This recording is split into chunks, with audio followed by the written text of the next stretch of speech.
Magandang araw po sa inyong lahat mga karibin natin at welcome back dito po sa ating munting channel Pinas News Review kung saan re-reviewin po natin ang mga mahalagang balita dito sa Pilipinas. Mga simpleng komento sa mga issue dito sa Pinas. At ito nga mga karibin natin, no? Grabe na to.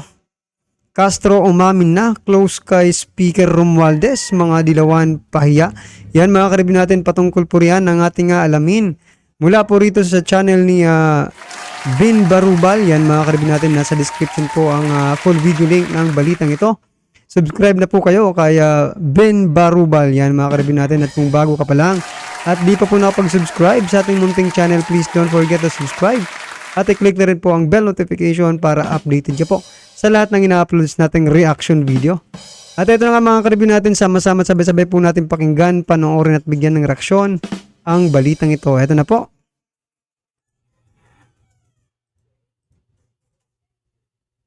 Sino po dito ang pabor na ilibing si dating Pangulong Ferdinand Marcos sa libingan ng mga bayani? Itaas lang po ang kamay kung pabor. Tatay Diggs naman, di pa nga tapos yung tanong. Ano ka ba? Mahiya ka naman sa nagtatanong. Kung ako yan, ako po, mahihiya ko niyan, Tatay Digong. Eh si Pinsan Mar, putragis mukhang may bulak yata sa tenga, hindi narinig yung tanong.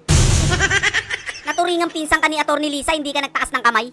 Buti pa si Tatay Digong, hindi pa tapos yung tanong.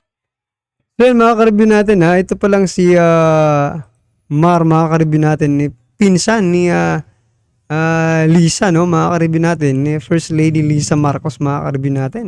So talagang posible ngang mabigyan ito ng 'di ba, ng posisyon, no? Siguro kung nagkakahiyaan lang, pero 'di ba? Kung hindi talaga naging dilaw ito, siguro posibleng mayroon ng posisyon ng ito. Nagtaas na ng kamay.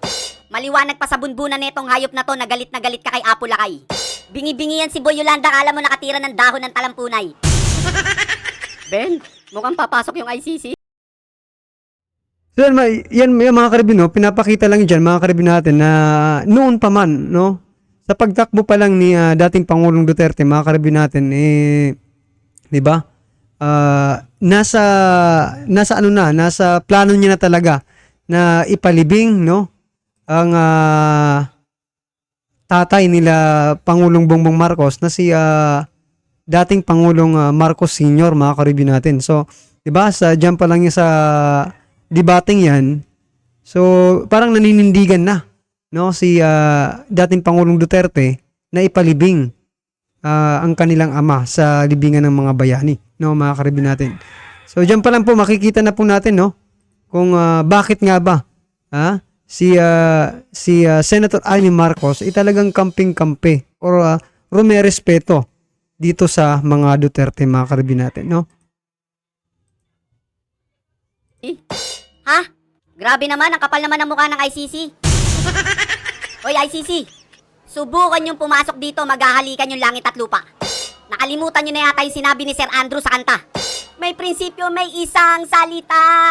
Kaibigan mo, patunayan mo. Basta unitim tayo Unitim nga. Sabi nga ni Ate Sara. Ben, yung NPA ba babanatan mo ngayon? Leche, hindi. Ben, tinatanong ko lang kung babanatan mo ngayon. Babanatan mo tapos kakampiyan. So yun mga karibin natin, tamang-tama po yung kantang yun, no, mga karibin natin, no. Talagang may pinatatamaan po dito. Kasi nung una parang unity Pero ngayon may lumalabas na mga na mga balita, mga karibin natin, na ang unity di umano ay si Romualdez at Marcos, mga karibin natin, at hindi Marcos at Duterte, no? Medyo malabnaw na po ang relasyon, or malabo na po ang relasyon ng Marcos at Duterte. Yan po yung lumalabas, mga karibin natin, kasi may mga nagpo-post na Marcos at Romualdez daw di umano ang tunay na uniteam. Nako po, anong masasabi niyo diyan? Di banatan mo uli. Tapos kakampiyan uli. Hoy Franz, sa ginagawa mong paninira kay VP Sara, sa tingin mo tumaas ba yung rating ni Speaker?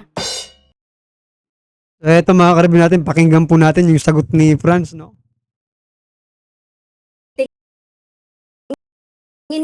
tingin ko tumaas yung rating ng ni speaker dahil umayon siya doon sa pulso ng ating mga mamamayan. Kaya maganda yung ginawa ng leadership na ini-realign itong confidential funds kasi ito nga yung issue ng mamamayan eh. Issue ng mamamayan o issue mo lang? Unang-una, sino bang nagbigay niyan? Pangalawa, sino bang naglipat sa OVP at pinirmahan yan? At pangatlo, sa tuwing binabanggit mo si speaker, may pakilig-kilig ka pa dyan. Hoy Michael, visit ka nga rito. Tanungin mo si Franz kung gaano sila ka-closey-closey neto. Kayo po ba ay may closey relationship din po kay Speaker Martin Romualdez? Kasi sinasabi, kayo na po nabanggit, no? Lahat halos sa amin nga sinasabi, walang nangyayari sa Kongreso kung walang basbas ng liderato. Ang marami nagsasabi, uy, bakit tila ngayon na parang nasa limelight ang Makabayan Black, ano? Parang pinapayagan ngayon sila, ano? Parang sinusuportahan ngayon sila, ano? Parang nag-feed pa ng information. Mga ganun pong bagay. Ibig sabihin po ba, kayo po ba meron talagang direct na nakapag-usap na po kayo ni Speaker Martin? Hindi. Sige, okay yan. Maliban Basbas. dyan, diretsohin na natin doon sa mga nagsasabi na you are working, your group is working with the speaker in what some believe is a demolition job against the VP. Ayan, para diretso na. So siguro doon sa approach namin kay speaker with in fairness kay speaker, hindi pa siya speaker, majority leader pa lang siya, ay very approachable. Wow! Hindi ka matatakot na lapitan siya for help. Wow! Hindi ka matatakot na dalhin ang mga magsasaka sa kanya, dalhin ang mga mangingisda sa kanya, ang mga teachers, di ka matatakot na ipakausap sa kanya. So, ganun yung ugali ni speaker. Mini-welcome niya lahat. Hindi snabero. Kami kasi, hindi siya isnabero, hindi siya snab. Yun na. So yan mga karibin natin talagang noon pa man daw, ibig sabihin dati pa mga karibin natin may relasyon na nga po. Or di ba, makikita mo na yung relasyon ni Castro dito kay dito kay Speaker Romualdez. Naku talaga, dito pa lang sa interview ito mga karibin natin, puring-puri na po. Mukhang pinababango na ni Castro yung pangalang Romualdez sa taong bayan mga karibin natin. Sa bagay mga karibin natin, sino ba naman ang hindi pupurihin ng speaker di ba? Sumang-ayon or pinirmahan agad yung proposal nila na tanggalin na yung CIF, no, ni BP Sara mga karibin natin. Syempre, pupurihin at parang yung sinasabi nilang naghihimod sa puwet mga karibin natin, no, itong si Castro dito kay Romualdez. Nako naman talaga. Sa palagay niyo po ba mga karibin natin iilan lang naman to sila Doon nga sa isang napanood ko mga karibin natin, sabi nga po doon di ba, maluloko nyo yung iilan, pero hindi yung karamihan. Yan mga karibin natin, no. Tamang-tama po yun, no. Kasi iilan lang naman sila at marami pa rin po ang naniniwala sa mga Duterte, no. Eto mga karibin natin, no. Napansin ko po kasi nung mga nakaraang kasi nanonood rin naman tayo kay Bin Barubal dun sa napakarami pa niya pang subscriber mga karibin natin. Isa po si Bin Barubal mga karibin natin sa tumitira rin sa mga Duterte, di ba? No? Pero ngayon nakakatuwa po mga karibin natin kasi di ba? Yan nga, sinasabi ko last vlog na bilog po ang mundo. Kung noon ay taga-suporta ka nila, ngayon kung may makita kang mali, di ba? Bakit mo pa susuportahan kung mali naman, no? Unlike po sa ibang content creators mga karibin natin na, di ba? Kahit nakikita na po nilang mali, pikit mata pa rin silang di ba? Pikit mata pa rin silang pikit mata pa rin nilang pinupuri, no? Itong mga gumagawa ng kamalian sa ating gobyerno.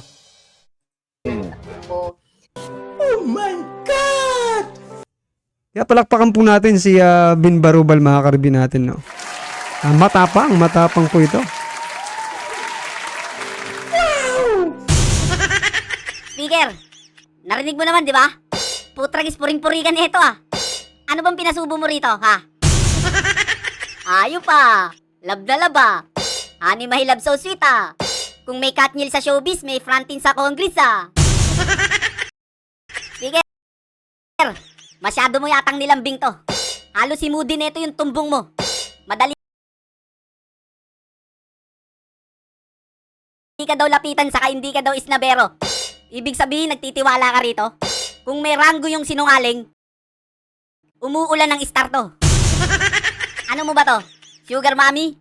O sugar granny? Kung meron mang namumuong relasyon sa inyo, wag niyong idama yung ICC. Kung natatandaan mo, yung bilat na yan yung ayaw magpalibing sa libingan ng mga bayani kay Apo Lakay. Tapos galit na galit sa mga Duterte, kala mo nakatira ng momay.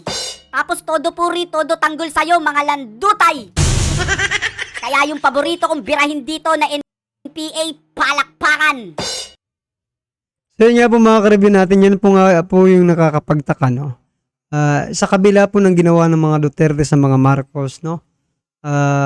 Mayroon pa rin mga supporter. Siyempre, hindi natin maalis yan, mga karibyo natin. Pero kung mismo nga Marcos, gaya ni Sandro Marcos, mga karibyo natin, no? Ang titira or bibira sa mga Duterte, parang hindi katanggap-tanggap, no? Kasi nga po, di ba? Lolo niya nga po yun eh. Yun nga pong baka dun sa mga hindi po nakakasakay, mga karibin natin. Kasi nga po itong si Sandro Marcos, mga karibin natin, ipinagtanggol po itong si Franz Castro, mga karibin natin, no? Dun sa kanyang privilege speech, mga karibin. Talagang hindi niya naman sinabing directly na Duterte, dating Pangulong Duterte, pero parang ganun yung lumalabas, mga karibin natin, kasi dun yung issue na kinasuhan ni Castro si dating Pangulong Duterte, di ba? At doon naman sinasabi ni Pangulong Duterte na open the book, no? Buksan niyo yung libro para makipagpakita sa taong bayan, no?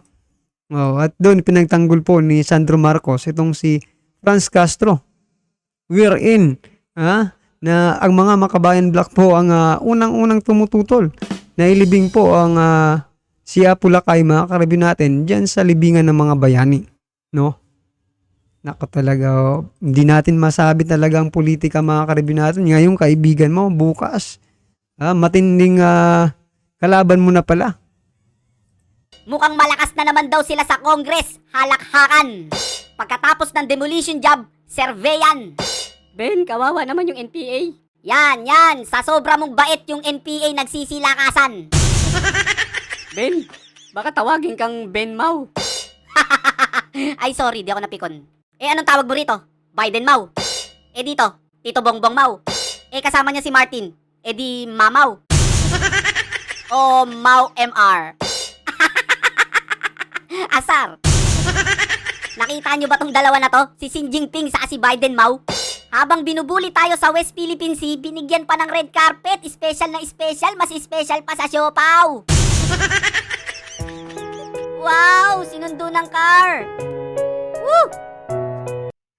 So yan, mga karibin natin, nakakatuwa talaga itong si Bin Barubal, no? Mga karibin natin, yan, mga karibin natin, kasi sino, di ko nalang pangalanan yung pinakaunang vlogger, mga karibin natin, na nagsasabi ng Maudigs, di ba, mga karibin natin, Sarah Mau. Kilala nyo na yan, mga karibin natin. Wag nyo nang kung kilala nyo po yung yung pinakaunang vlogger na tumatawag ng ganyan kay Tatay Digong, no? At sa mga Duterte, no? At sa mga supporter ni dating Pangulong Duterte.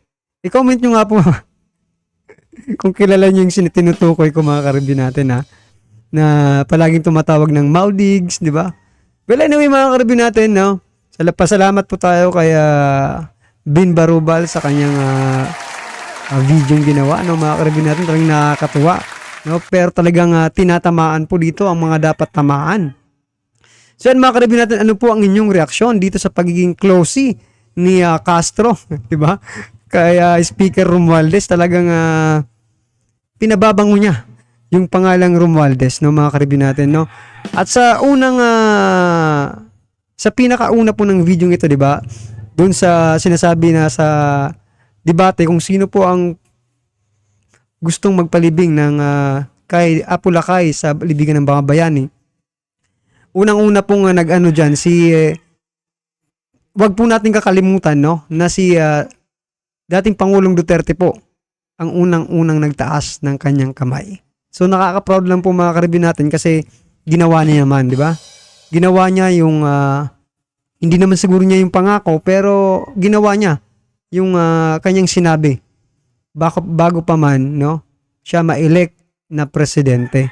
So palakpakan din po natin, no. So yan mga karibin natin, naniniwala po ba kayo na si Tatay Digong, no, ang Duterte ang nagpabangon sa pangalang Marcos sa panahon natin ngayon? Paki-comment nga po sa baba mga karibin natin kung naniniwala kayo na si dating Pangulong Duterte ang nag-ahon sa pangalang Marcos, no? Mula sa paglubog ng kanilang pangalan, no, sa kanilang apelyido na sinira ng kasaysayan. Yan mga karibin natin. Comment lang po sa baba para at isa lang po ng ating mga kababayan ang inyong pong reaksyon patungkol po rito mga karibin natin, alright? At huwag din pong kalimutang mag-subscribe kay Bin Barubal mga karibin natin, nakakatuwa po, no? Yan mga karibin natin, nasa description po ang full video link ng balitang ito. Subscribe na po kayo. Bin Barubal, maraming salamat po.